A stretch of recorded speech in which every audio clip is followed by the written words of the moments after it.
Breaking overnight, Georgia Governor Brian Kemp says he's allowing the Georgia National Guard to deploy in response to protests in Atlanta. On Twitter, Kemp says the mayor of Atlanta asked him to declare a state of emergency for Fulton County. The declaration allows as many as 500 troops to take action in that county. More on that in just a few minutes. On a lighter note, good morning and thanks so much for joining us this half hour. I'm Ashley Garrett. Let's get straight to that certified most accurate forecast this morning with meteorologist Melissa Hall. Melissa, as folks get up this morning, they'll see some water left behind from last night's rain. Is more rain in store for us today, though? Well, you know, Ashley, we do have those rain chances that are going to be lingering because we've got a cold front that's moving into the area. I know a lot of folks might be excited when they hear those words, cold front. It has been hot, getting into the 90s the last couple of days. Yesterday, not as bad, but still that heat has been stifling. And last night it didn't shut off. We're in the 70s across the area right now, only a couple of 60s out there. Most of us do have fairly clear skies, but like Ashley mentioned, we did have some showers yesterday, but there's that cold front that I mentioned. It goes all the way down. You can see that front extending all the way up into New England. Now behind this, some showers already starting to pop up. Then this weekend, that's going to be the case. Today, another hot, humid day. A few thunderstorms could be in the area this afternoon. Tomorrow, it's going to still be muggy, but that rain chance, it's going to be getting a little bit less. We go from 50% today to a 20% tomorrow.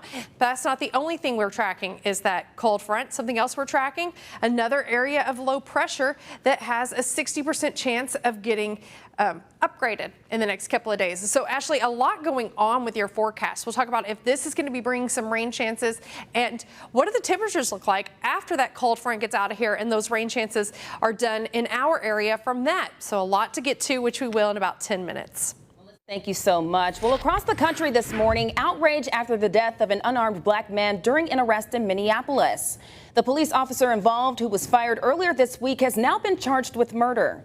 Aixa Diaz is in our Washington newsroom. And Aixa, we're seeing nationwide protests. The National Guard is being mobilized in Minneapolis and other cities across the country as protests heat up. And we learn more about the final moments of George Floyd's life. From coast to coast, protesters hit the streets overnight in the wake of George Floyd's death in Minneapolis. Demonstrations at times becoming violent. The situation is incredibly dangerous. Minnesota's governor calling for peace and promising justice as the former police officer, seen on video pressing his knee into Floyd's neck, is arrested. Derek Chauvin is charged with third-degree murder and manslaughter. According to court records, his knee was on Floyd's neck for nearly 9 minutes. I've asked that the Department of Justice expedite the federal investigation into his death. President Trump calls Floyd's death a terrible event. He says he spoke with Floyd's family to express his condolences. And so did Joe Biden, who says systemic racism must be addressed. It's time for us to face that deep, open wound we have in this nation. The 3 other officers seen on video are not facing charges right now, but they have been fired. All of that could change, though. The county attorney says they are under investigation. In Washington, I'm Aixa Diaz. Aixa, thank you so much for that report. Well, police were arresting Floyd, we understand, for allegedly using a counterfeit bill at a store. Bluffton residents are also taking action for George Floyd, as well as Ahmaud Arbery, Breonna Taylor, and others. A parade protest called United, Woke, and Fed Up is scheduled to happen tonight at 6. Participants are asked to meet at Eagles Field at 5:45. Everyone is supposed to travel the route in their vehicle. Organizers would like people to decorate their vehicles for the cause and make posters, too.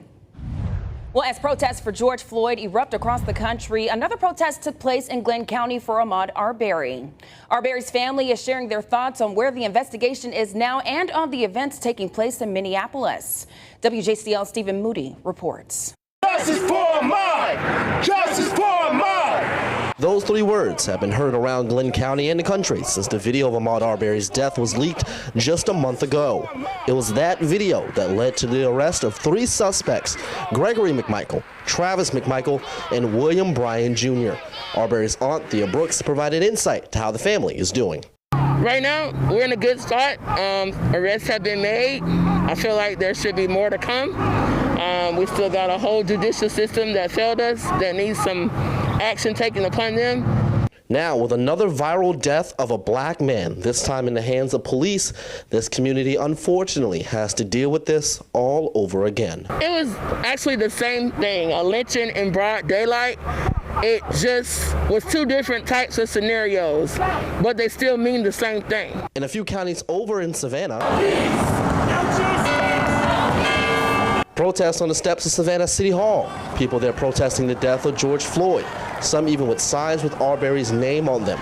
Brooks is confident that our nephew's name will live on. I'm not afraid that it's going to shift because on this end, we're going to make sure that they know who Ahmaud is and we won't let them forget. So as long as what's going on in Minneapolis is going on, we're still rooting for Ahmaud over here. And she herself is going to make sure of it. From here, I go back home, I brainstorm on what we can do next. And that was Stephen Moody reporting. The Atlanta Journal-Constitution reports the first two DAs handling Ahmaud Arbery's case did not follow the state guidelines for dealing with potential conflicts of interest. One of the people arrested in Arbery's death, Gregory McMichael, used to work for the Brunswick District Attorney's Office. Current Brunswick DA Jackie Johnson says she recused her office the day of the shooting and helped make arrangements with the next DA. However, the AJC says DAs with potential conflicts of interest must do nothing in cases. The next DA, George Barnhill, also did some work in the case even though his son worked in the Brunswick office. Time check this morning, it is 6:37. Also making headlines new this morning, we have video of the crash that took power out to parts of Hinesville and Flemington earlier this morning. The Georgia State Patrol says a man driving under the influence hit a tree and a telephone box as he traveled down East Oglethorpe Highway. His vehicle flipped and landed in a ditch. Hinesville firefighters say the driver had to stay in the car for nearly an hour because active power lines were too close to his car. He was taken to the hospital, but his condition is currently unknown. Well, in your coronavirus news, the Georgia Department of Public Health confirms more than 45,000 cases of COVID-19 and nearly 2,000 deaths. This time last week, there were more than 41,000 cases and 1,800 people had died at that time. In South Carolina, the Department of Health and Environmental Control reports 11,131 cases of coronavirus. Last week, there were more than 9,600 cases and almost 420 deaths. Well, leaders with the city of Savannah say they are focusing on helping small businesses recover from the economic impacts of the pandemic. So they've come up with the Savannah First initiative. It'll be a year-long program giving small businesses preference for city contracts. Right now, the city uses a point system to help determine who gets a bid under Savannah First. The points for local businesses will increase. Savannah Mayor Van Johnson says it's a way for city government to give back to its own economy. The Savannah First project is a strong domestic policy. We're not saying Savannah only, but we're saying Savannah first. If we have money to spend, we need to spend our money here in our city with businesses that are in our city. Well, these businesses must be local and have a business tax certificate dated before April 1st, 2020. The program is already in effect. Summer is usually a busy time of year for live music venues, but the pandemic has stopped those plans as Georgia Governor Brian Kemp, that is, says they must remain closed. Victory North in Savannah says it's getting ready for patrons to come back for concerts. For the past few months, it's just been using its smaller private event space for weddings and corporate meetings. However, it's upgrading its building with a new air system that kills bacteria and creating new rules so it can bring in larger crowds later. We are working in some plans, and I'm hoping that our patrons and people who like coming here will abide by the rules that we will have to put them in. It's for everybody's safety, again, staff and community. The owner says it's also trying to get some state-of-the-art live stream equipment so people can also enjoy shows from home. Well, Feed the Hungry is hosting an event today at the Liberty City Community Center. It's happening at noon. Alderwoman Estella Shabazz will help serve more than 2,000 hot meals to go. The first 200 cars will also receive a free bag of groceries. Starting Monday, America's Second Harvest of Coastal Georgia will serve grab-and-go meals for kids. The meals will be available at 37 different locations across the area. That includes several libraries, churches, and YMCAs. For a full list, find it on our website. That's WJCL.com. Time check this morning at 6:40. Coming up, a business takes advantage of his kitchen to give his community some extra help. Plus, health officials say that the massive party at the Lake Ozarks may not have been free of the coronavirus. Melissa. We'll also have a look at that certified most accurate forecast after the break. But first, let's take a live look outside right now. Here's a look at downtown Savannah. They're facing west from River Street. You can see some clouds in the skies. That's kept conditions very mild overnight. So has that light breeze out of the southwest that's about 5 miles an hour. Temperatures are in the low 70s with it. We'll have all of that certified most accurate forecast after the break. But remember, if you have to go right now, take the forecast with you out the door with our WJCL 22 News app.